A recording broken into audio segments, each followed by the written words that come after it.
Hello and welcome to this tech talk that is all about the HP Enterprise TippingPoint IPS solution and virtual software patching. My name is Angelo Brancato and let's get started.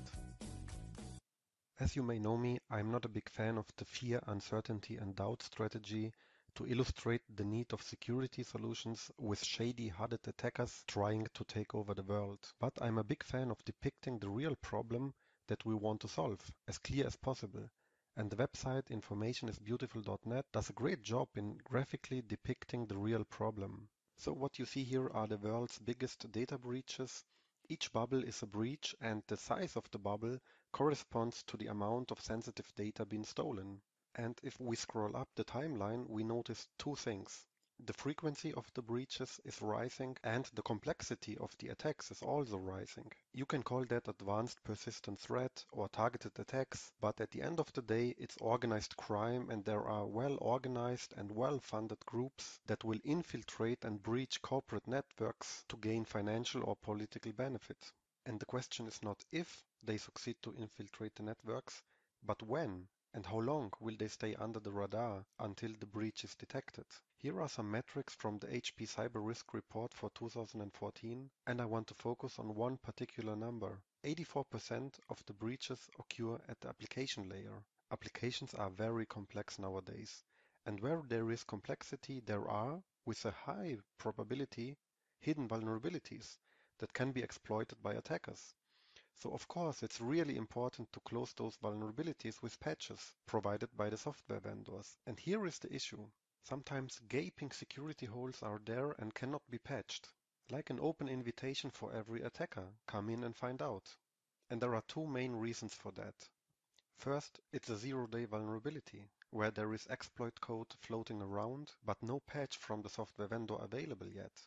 And secondly, it may be a very well-known vulnerability, but patching takes too long and the vulnerability is exposed for too long. Or patching is not allowed because it's a system that cannot be changed. And last but not least, there is no patch because the software is end of everything and the software vendor has stopped supporting it. So how does virtual software patching work? Let's assume we have an attacker in the network and or malware scanning the network for vulnerable systems. Let's also assume there is a vulnerable system that is connected to the network. So the attacker can go ahead and exploit that vulnerability via the network and compromise the corresponding asset. Virtual software patching is placing the HP TippingPoint network-based intrusion prevention system in between the attacker and the vulnerable system, thus virtually patching the vulnerability and prevent the incident. Let's map that to a real-world example in the manufacturing and distribution industry. That industry faces a big challenge. Intellectual property needs to be protected and segregated from the rest of the world. At the same time, a huge ecosystem of partners like suppliers, remote locations, etc. must be connected to the network in order to have efficient workflows. And at the same time, there is a lot of legacy systems in the production environment that are knowingly vulnerable but cannot be patched because of the mentioned reasons. The great risk, of course, is that attackers and malware sneak in via the ecosystem and or from within the headquarters and is able to infect the production environment that is highly vulnerable. The HP TippingPoint IPS systems would be placed into the network transition points in order to form different security zones where attacks are being blocked and thus providing a barrier for the malicious code and virtually patching the vulnerable systems. And while this sounds very simple, it's quite tricky to do proper virtual patching. Now let's take a look at how HP TippingPoint provides virtual patching. Let's assume that the black hole with the red binary data is the software vulnerability. Let's also assume someone found a way to exploit that vulnerability with specific exploit code. We call it exploit A. If we were to write a standard IPS exploit filter that will match that specific exploit code with a simple regex signature, chances are high that we block that exploit, but chances are also very high that this pattern will occur somewhere else for valid network traffic, and that would also get blocked, causing the worst case, blocking a valid application and causing a false positive. But even worse, if the attacker changes the exploit code or finds another way to exploit the same vulnerability, the IPS exploit filter will be blind because the pattern has changed and now we have a false negative, not detecting a successful exploitation. HP Tipping Point's goal is not providing simple pattern matching signatures, but vulnerability filters that protect the vulnerability as a whole against all possible attack vectors with a zero false positive or false negative rate. And HP Tipping Point's approach in delivering IPS vulnerability filters is very mature, as indeed we were the first in the industry with this methodology. Okay, let's talk tech. How do we make sure to cover the whole vulnerability and prevent false positives and false negatives at the same time? Let's take a very old but beautifully to explain vulnerability, the Microsoft RPC server vulnerability MS03-026. This vulnerability can be exploited by an attacker by basically posting an extra long string as an argument to the decom function call, causing a buffer overflow and executing arbitrary code. In order to do that, the attacker needs to establish the TCP connection to the RPC server. Then he or she needs to bind to a vulnerable decom interface requesting an appropriate function call, in this case opnum4, to eventually post the buffer overflow argument with the shellcode instead of the proper server name.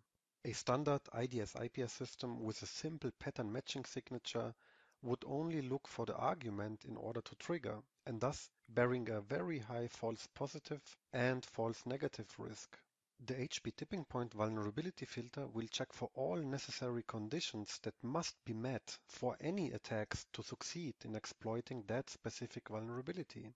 So it will check for the proper TCP session and application flows. It will check for the vulnerable interface binding and the vulnerable function call.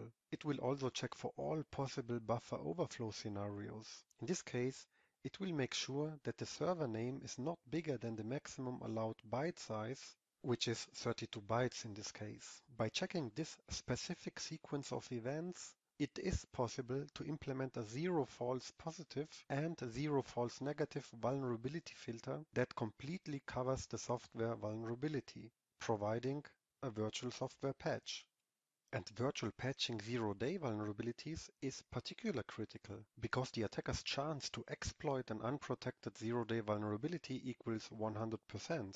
Now let's quickly define a zero-day by using this timeline.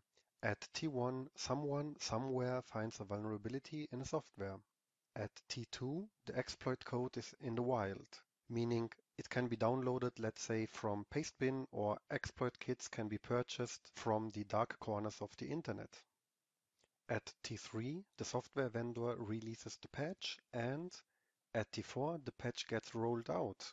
The close proximity of T3 and T4 in this chart is not proportional. As we all know, unfortunately, infinity can be in between T3 and T4. So the single biggest advantage an IPS can provide is protection from T2 onwards. And in the special case of a Tipping Point zero-day initiative IPS filter, we even provide protection from T1 onwards, because CDI discovered that new vulnerability. The HP Tipping Point CDI is one of the first and largest bounty programs for zero-day vulnerability information in the industry, started in 2005. Independent researchers can submit information about new yet unknown vulnerabilities and basically get paid for that. And right now there are more than 3,000 registered independent security researchers geographically distributed worldwide. We had more than 12 million US dollars in payouts for submissions. In 2014, we released more than 400 critical zero-day vulnerabilities and the corresponding IPS vulnerability filters to our customers, and more than 2,000 overall zero-day vulnerability filters. We are also the #1 source for finding critical vulnerabilities in Microsoft products.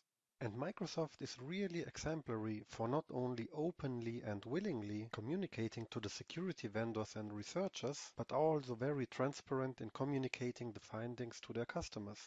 In the TechNet monthly security bulletins, for example, individuals and companies get credits for finding zero-day vulnerabilities in Microsoft products. And HP Tipping Point is virtually unchallenged here. This graph depicts the acknowledgements from 2006 up until today, which is not more and not less a proof point in how very active we are in zero-day vulnerability research. Of course, all CDI findings and advisories can also be viewed on the website zerodayinitiative.com, and in 2015 we already fully disclosed 450 critical zero days. 349 are still in the pipe, because first thing we do when we discover a new zero day is we protect our customers and immediately do a responsible disclosure to the software vendor. Then we give them a timeline of 90 days until we do a full disclosure, giving the software vendor enough but not too much time to come up with a patch. Here is also a graph for the different software vendors for the upcoming CDI advisories. In retrospective, for last year's findings, our customers were protected 50 days before the particular exploit code was in the wild and the vulnerability was disclosed.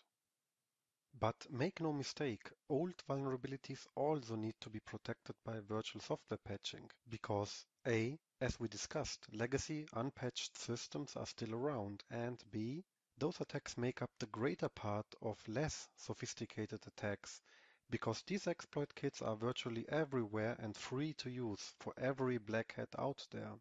That is also one of the findings in the HP Cyber Risk Report. As of today, HP TippingPoint delivers a quantity of over 11,000 IPS filters protecting against well-known and zero-day exploitation, which is really important to build an effective defense against cyber attacks. Revisiting our manufacturing industry use case, it is of course commendable to make the security zones as small as possible, so that exploits and malware is detected and blocked early, thus virtual patching vulnerable systems before harm can be done on critical infrastructure. And to do so, of course, we have different IPS appliances that fit every need for inspection throughput, ranging from 500 megabits per second up to 20 gigabits per second per chassis, while the 440T model is the newest member in the TippingPoint family.